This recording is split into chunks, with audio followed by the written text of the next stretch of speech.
జగమున ప్రభువా పరవాసిని జగమున ప్రభువా నడచుచున్నాను దారి నా గురి నీవెన ప్రభువా నా గురి నీవెన ప్రభువా నీ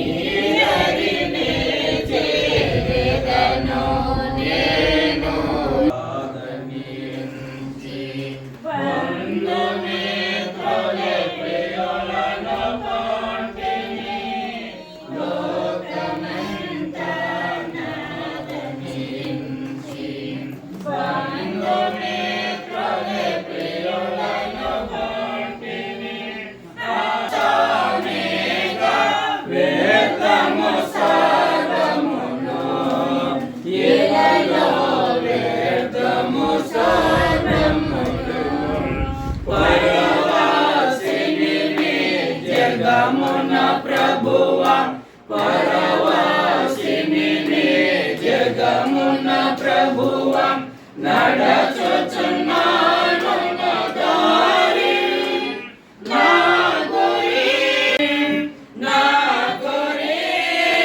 నీవెన ప్రభువా నా గురి నీవెన ప్రభువా నీ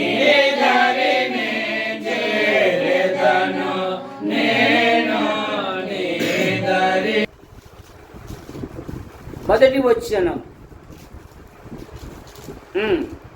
మరియు నేను దుఃఖంతో మీదకు తిరిగి రానని. 2వ కొరింథీ పత్రిక 5వ అధ్యాయం మొదటి వచనం. భూమి మీద మన గుడారమైన ఈ నివాసము శిథిలమై పోవును, చేతి పనిగాక దేవుని చేత కట్టబడినది నిత్య నివాసమైన నివాసము పరలోకములో మనకున్నది. సహోదరుడు తారా కిరణ్ బాబు తన యాత్రను ముగించుకొని నిత్య నివాసమైన పరలోక పట్టణములో ప్రవేశించాడు. మా యాడికి ప్రతి సోమవారం ఒక ప్రత్యేకమైన దినం. ఎందుకు అంటే ఈ సమీప కుగ్రామాలన్నీ ఆ రోజు సంతకు వస్తాయి. ఆ సంతలో జనమంతా కిక్కరించి ఉంటారు. మన బంధుమిత్రులు కూడా కనపడతారు. హలో చిన్నాయనా బాగున్నావా, పిన్నమ్మ బాగుందా, పిల్లలు బాగున్నారా, వచ్చినారు కదా, ఇంటికి వచ్చి భోంచేసి పోండి అంటే లేదమ్మా తాళాలు నా దగ్గరే ఉన్నాయి, ఈసారి అడిగినట్లు చెప్పండి, మళ్ళా కలుసుకుందాంలే అని మాట్లాడతారు. సాయంత్రం వెళ్ళి చూస్తే ఆ సంత ఎలా ఉంటుంది, ఖాళీగా ఉంటుంది. మధ్యాహ్నమేమో కిక్కరించి ఉంటుంది, కానీ సాయంత్రం వెళ్ళి చూస్తే భూమి మీద మనము కూడా యాత్రికులము, పరదేశులము. క్రైస్తవుడు అంటే నిరీక్షణ కలిగిన వాడు. ఇక్కడ కళ్ళు మూస్తే నేను అక్కడ కళ్ళు తెరుస్తాను. కనుక మనకు ఒక నివాసము, అది దేవుని చేత కట్టబడిన పట్టణము. అందుకే యేసు ప్రభు వారు అన్నారు యోహాను సువార్త 14వ అధ్యాయములో, మీ హృదయములు కలవరపడకుడి, నా తండ్రి ఇంట అనేకమైన నివాస స్థలములు కలవు. అబ్రహాము దేవుని స్నేహితుడు. అబ్రహాము లోతు కలిసి నివసించలేనంత విస్తారమైన ఆస్తి ఉంది. కానీ అబ్రహాము సంపద మీద మనసు పెట్టలేదు, కానీ దేవుడు దేనికి శిల్పియు నిర్మాణకుడై ఉన్నాడో పునాదులు గల ఆ పట్టణము కొరకు అబ్రహాము ఎదురు చూస్తూ ఉన్నాడంట. సరే, కనుక భూమి మీద మనం మా యాత్ర ముగిగానే మన ప్రభుతో ఉంటాం. కనుక సంపద మీద లేదు, కానీ అబ్రహామునకు దేవుని చేత కట్టబడిన పట్టణం మీద మనసుంది. దేవుడు వారి కొరకు ఒక పట్టణమును సిద్ధపరిచినని మాట మనం చూస్తాం. 10వ అధ్యాయంలోనే, ఇప్పుడు పత్రిక 11వ అధ్యాయంలోనే 14వ వచనం, 11-14. ఇలాగ చెప్పు, వారు తమ స్వదేశం ఎదుగుతున్నారని, స్వదేశం ఎదుగుతున్నామని విచితపరుచుతున్నారు కదా. వారు ఏ దేశంలో వచ్చిరో, వారు ఏ దేశము నుండి వచ్చిరో ఆ దేశమును జ్ఞాపకముంచుకొనిన ఎడల వారికి వీలు కలిగి ఉండును. అయితే వారు మరి శ్రేష్టమైన దేశమును అనగా పరలోక సంబంధమైన దేశమును కోరుచున్నారు. చేత తాను వారి దేవుడునని అనిపించుకున్నకు దేవుడు వారిని సిగ్గుపడడు.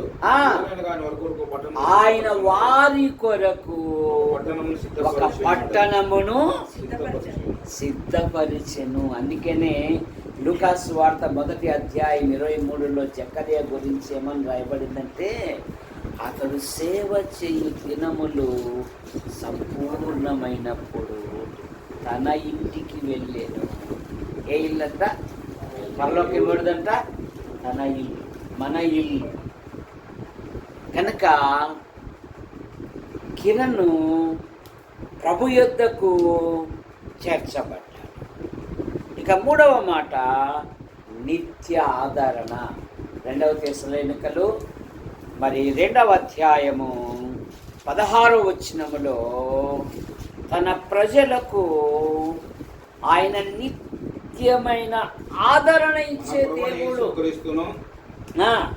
మనల్ని ప్రేమించి కృపచేత నిత్యమైన ఆదరణ.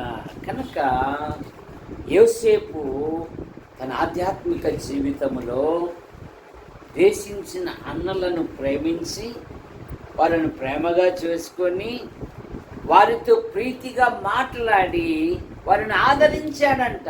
ఎందుకు? నేను ఈ లోకాన్ని విడిచిపోతా, దేవుడు మిమ్మల్ని చూడవస్తాడు. ఇదిగో వాగ్దాన దేశాన్ని మీరు వెళ్ళినప్పుడు నా ఎముకలు వాగ్దాన దేశంలో పాతి పెట్టండి అన్నాడు.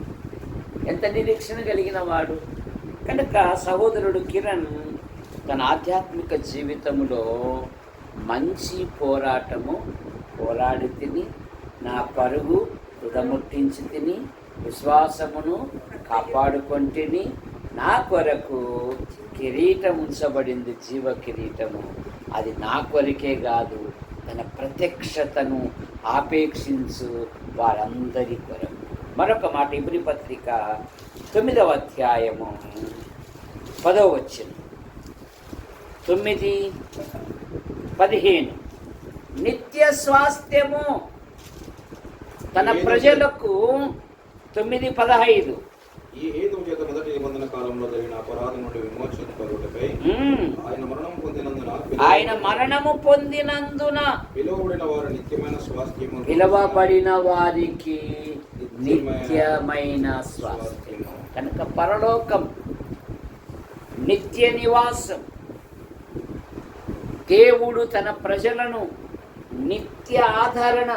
అందుకే భక్తుడు అంటాడు, నా అంతరంగమందు విచారములు హెచ్చగా నీ గొప్ప ఆదరణ నన్ను ఆదరించెను అంటాడు. మరొక మాట నిత్యమైన నివాసము. సొలొమోను దేవుని మందిరాన్ని దేవునికి ఎందుకు కట్టాడంటే, ఈ మందిరములో ప్రభువా నీవు నిత్య నివాసం ఉండునట్లుగా నేను కట్టాను అంటాడు. మరొక మాట నిత్య జీవము.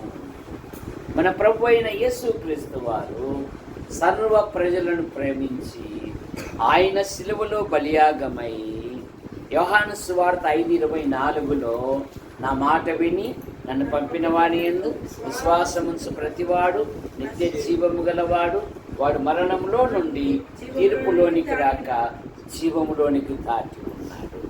కుమారుని యందు విశ్వసించువాడే నిత్య జీవము గలవాడు. ఇక ప్రభుని గురించి పేతురు ఏమన్నాడంటే, ప్రభువా నీవు నిత్య జీవపు మాటలు గలవాడవు. కనుక సహోదరుడు కిరణ్ భూమి మీద తన యాత్రను ముగించుకొని ప్రభు యొద్దకు చేర్చబడు. మన ప్రభు అయిన యేసుక్రీస్తు వారు సర్వ ప్రజలను ప్రేమించి సర్వ ప్రజలు రక్షించుటకై ఆయన నిత్య విమోచన కలుగజేశారు. అందుకే రోమాపత్రిక 3:24లో నమ్మువారు ఆయన కృపచేతనే ఉచితముగా ఖచ్చితముగా నీతిమంతులుగా తీర్చబడు. ప్రార్థన చేసి, ప్రేమించిన మా తండ్రి, తార కిరణ్కున్నారు మీ వద్దకు చేర్చండి. తన 2 కుమారుల కొరకే మేము ప్రార్థిస్తాం. అన్న కుటుంబాన్ని అలాగే అవ్వాతాతల కుటుంబాన్ని కూడా దీవించి ఈ 2 యవనస్తుల యొక్క జీవితాలలో ప్రభువా మీ సంకల్పాలు, మీ ఉద్దేశాలు ఏవైతే ఉన్నావో నెరవేర్చు. మీరు ఒక తండ్రిగా, ఒక స్నేహితునిగా, ఒక కాపరిగా, ఒక తోడుగా ఉండి మత్తయి సువార్త 28వ అధ్యాయం ఆఖరి వచనంలో, ఇదిగో యుగ సమాప్తి వరకు నేను మీతో కూడా ఉన్నాను. వచ్చిన బంధుమిత్రులకు కూడా ఆదరణ దయచేయండి. ఈ యవన పిల్లలు ప్రభు అయిన యేసుక్రీస్తుకు లోబడి వారి జీవితాలలో మీ గొప్ప కార్యాలు జరిగించమని యేసు ప్రభు నామములో ప్రార్థిస్తున్నాం తండ్రి, ఆమేన్. అందరికి వందనాలు. ఇప్పుడు తార రవి ఒక ప్రకటన చేస్తుంది. ప్లీజ్.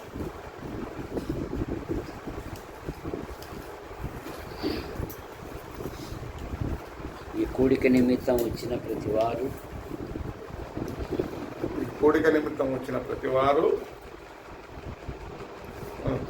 ప్రేమ విందు ఏర్పాటు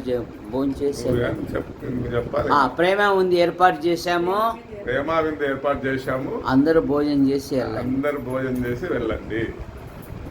ఏమయ్యా